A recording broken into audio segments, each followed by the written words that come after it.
The Yucca Mountain in the Nevada desert is home to a profound, decades-long saga about the fundamental conflict between science and politics and the catastrophic price paid when a technological solution becomes a political impossibility. It is the most expensive example in modern history of a perfect technical answer being rendered utterly useless by democratic inertia. Our journey begins in the post-war nuclear age, a time when the United States, flush with technological confidence, embraced nuclear power as the clean, limitless fuel of the future. By the late 1970s and early 1980s, dozens of nuclear power plants were operational across the country. But this success brought with it a colossal and terrifying problem: nuclear waste. The spent fuel rods from these reactors are among the most dangerous materials humanity has ever created. They remain highly radioactive for hundreds of thousands of years, meaning any storage solution cannot be temporary. It must be permanent, safe, and impervious to geological change, human error, or political whim for a period longer than the history of civilization itself. For decades, this waste was stored in temporary pools and dry casks at the reactor sites themselves, a highly risky, decentralized approach that critics dubbed the nuclear parking lot. The demand for a single, centralized, permanent geological repository became a national imperative, a problem that transcended political party and technological ideology. In 1982, the U.S. Congress passed the Nuclear Waste Policy Act, mandating the federal government to select a site for this repository and take ownership of the nation's nuclear waste. A comprehensive, multi-year scientific search began, scrutinizing dozens of locations across the country based on geology, stability, and hydrological isolation. This process was meant to be purely data-driven, selecting the most geologically sound location regardless of political boundaries. But by 1987, the process, initially meant to be fair and transparent, succumbed entirely to political manipulation. This is where the first major blunder occurs: the passing of the infamous Screw Nevada bill. Under immense pressure from states that successfully leveraged their political influence, such as Texas and Washington, Congress abandoned the scientific review process entirely and amended the Waste Policy Act. In a move widely condemned as purely political opportunism, Congress designated Yucca Mountain, Nevada, as the sole site for investigation and potential development, eliminating all other candidates. Nevada, with its small congressional delegation and its history as a federal nuclear testing ground, was politically vulnerable. This single act of legislative cynicism, the designation of Yucca Mountain, not because it was definitively the best site, but because it was the easiest target, poisoned the project from its inception. It ensured that the project, destined to be one of the greatest civil engineering feats in American history, would forever be viewed by the host state as a matter of environmental injustice and political imposition. The perfect mountain, geologically stable and isolated, was now scarred by a political debt that no amount of scientific study or billions of dollars could erase. Please like and subscribe if you're enjoying this content. Once the site was arbitrarily designated by Congress, the project morphed from a political exercise into a colossal, multi-billion-dollar scientific undertaking. The task was straightforward in principle, but staggering in execution: to prove that this mountain in the Nevada desert could remain stable, dry, and seismically inert for the next 300,000 years. This required the most comprehensive geological investigation in American history, turning Yucca Mountain into the world's most expensive scientific laboratory. Over the next 2 decades, the Department of Energy poured an estimated $17 billion into the project.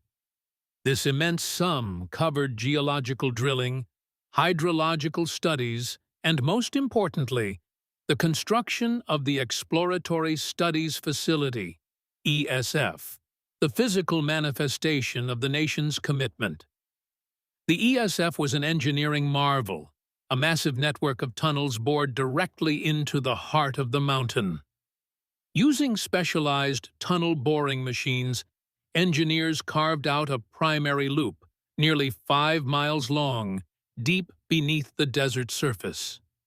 This complex of tunnels and laboratory alcoves was designed to allow scientists to study the rock structure, the groundwater flow, and the physical behavior of the mountain itself in exquisite detail. This was critical because the proposed repository was unique. Unlike most international designs, the Yucca Mountain plan was for a repository in the unsaturated zone, meaning it would sit high above the water table. The theory was that the surrounding rock, a type of volcanic ash called tuff, would keep the tunnels dry, and gravity would pull any moisture downwards, away from the nuclear waste canisters. But, as the scientific probes went deeper, the political blunders of the designation began to yield unexpected and troubling geological surprises. The tuff, while seemingly dry, was highly fractured. Scientists discovered that, contrary to the original theory, water was not moving slowly and uniformly through the rock. Instead, it was moving rapidly along these fractures, a phenomenon known as fast path flow. This meant that if the climate were to change, a certainty over a 300,000-year timescale, and rainfall were to increase, water could potentially reach the waste canisters far faster than the project's safety models predicted. This single scientific finding exposed a fundamental vulnerability in the entire design, threatening the integrity of the multi-billion-dollar plan. Compounding these structural doubts was the relentless, highly funded, and politically sophisticated resistance from the state of Nevada. Immediately following the Screw Nevada bill, the state marshaled every available legal and political resource to halt the project. Nevada's government became known for its aggressive, multi-pronged legal strategy, using the very environmental and safety regulations intended to protect the public interest as a weapon against the federal government. They questioned the Department of Energy's seismic risk calculations, the long-term integrity of the waste canisters, and the ethical implications of dumping the nation's deadliest waste on a state that produced none of it. This political battle of attrition effectively doubled the project's costs and slowed the licensing process to a crawl, ensuring that the project remained perpetually mired in legal limbo. Despite the scientific uncertainties and the crippling legal battles, the Department of Energy pressed forward. By the early 2000s, the mountain was fundamentally ready. The elaborate, specialized infrastructure was largely in place. The massive ventilation systems, the transportation tunnels, and the specialized rock characterization labs were complete. But the very act of building the repository, a physical, concrete achievement costing billions, had simultaneously created the political and scientific documentation needed to kill it. The colossal cost had purchased not a solution, but a perfect, irrefutable record of the project's own political toxicity and its profound, unexpected technical flaws, setting the stage for the final, ultimate blunder, the abandonment of the entire project. The battle over Yucca Mountain reached its critical turning point not on a geological fault line, but on a political calendar. For over 20 years, Nevada had fought the project through scientific skepticism and legal obstruction. However, the definitive death blow was delivered not by the judiciary, but by the executive branch. In 2008, the state's most powerful political figure, Senator Harry Reid, a Democrat, rose to the position of Senate Majority Leader. Reid, whose political career was intrinsically tied to protecting Nevada from becoming the nation's nuclear dumping ground, possessed the necessary power to finally halt the project. His moment arrived with the election of President Barack Obama. The transition in 2009 was a political watershed. The Obama administration, keen to secure the support of Reid and facing mounting financial and scientific questions about the project's viability, acted decisively. Despite the fact that the Department of Energy was preparing to submit its official license application to the Nuclear Regulatory Commission, the administration announced its intention to cancel the Yucca Mountain project entirely. This was the ultimate blunder, a decision to render 20 years of engineering, scientific research, and an investment of $17 billion immediately obsolete. The political will to pursue a scientifically sound, permanent solution simply evaporated under the weight of an aggressive, sustained local opposition.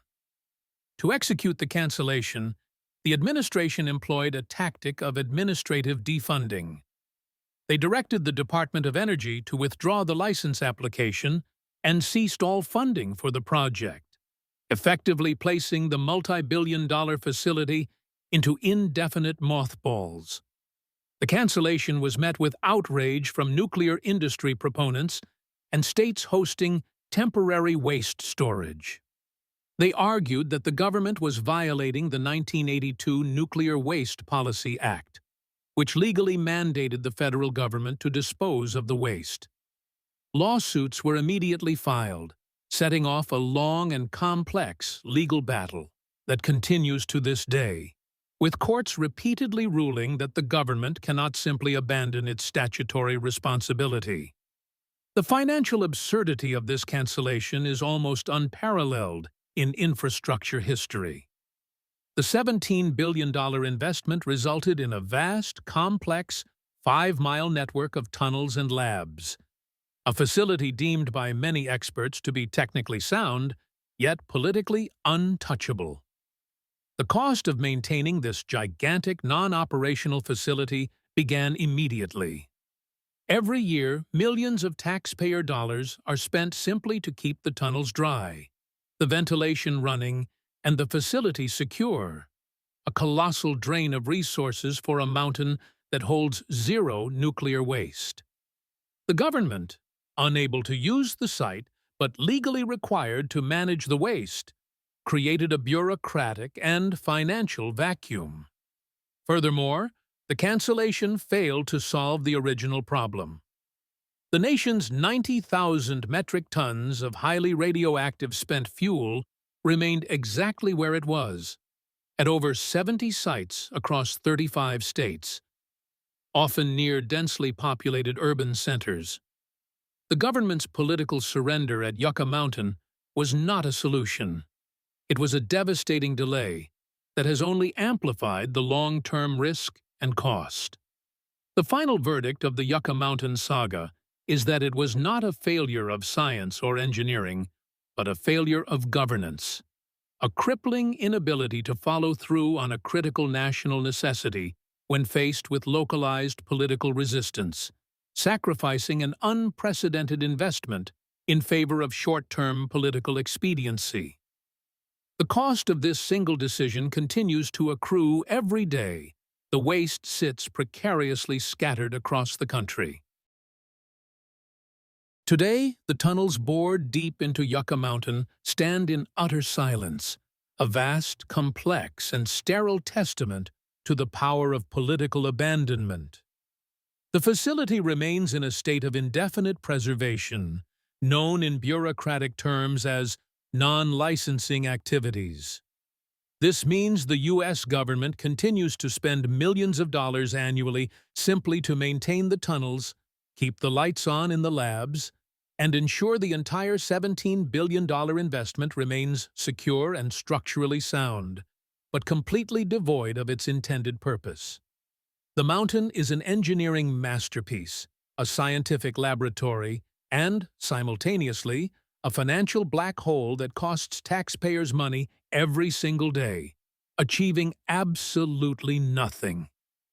This political inertia has created a profound and dangerous legacy for the nation's nuclear fleet. Without a permanent repository, the approximately 90,000 metric tons of high-level radioactive waste remains scattered across the United States. Almost all of this waste is sitting in temporary above-ground storage, large concrete and steel casks located at over 70 sites, often located within a few miles of major metropolitan areas like New York, Chicago, and Los Angeles. These sites were never designed for permanent storage. They are merely holding patterns until a final solution is implemented. The continued use of these decentralized, temporary sites represents an escalating financial liability and, more importantly, an unacceptable security and environmental risk that the Yucca Mountain cancellation fundamentally failed to resolve. The political gridlock continues to this day. While the Nuclear Regulatory Commission still technically holds the license application, political forces, chiefly led by Nevada's congressional delegation, have ensured that funding for the project remains blocked year after year. Every subsequent administration and Congress has faced the same paralyzing dilemma: either restart the politically poisoned Yucca Mountain project or embark on a new, equally complex, and guaranteed to be expensive search for a different site, facing the exact same local opposition that killed the first attempt. Because no one wants to restart the process, the temporary storage solutions have quietly become the de facto permanent reality. The nuclear industry is left paying billions into a system that promises no solution, while communities near reactor sites live under the shadow of a waste problem they never asked for. The final cost of the Yucca Mountain blunder is staggering. It is not just the $17 billion poured into the tunnels, but the tens of billions more the federal government has paid and will continue to pay in legal damages and contractual obligations to nuclear utility companies for failing to take their waste as promised decades ago. It is the cost of maintaining 70 disparate, insecure storage sites indefinitely. And finally, it is the invisible but immense political cost of surrendering a vital national infrastructure project to regional resistance. The Yucca Mountain facility is the ultimate monument to the political failure of the United States to govern itself on issues of long-term national necessity, proving that when the cost of scientific consensus is weighed against short-term political expediency, democracy will often choose the financial void. The mountain remains, the tunnels remain, the $17 billion is gone, and the radioactive waste remains exactly where it should not be, making this one of the most complete and costly governmental blunders in modern history. Don't miss the next blunder. Drop a comment below with the next disaster we should investigate, and hit subscribe so you don't miss a single catastrophic failure. Until then, thank you for exploring with us.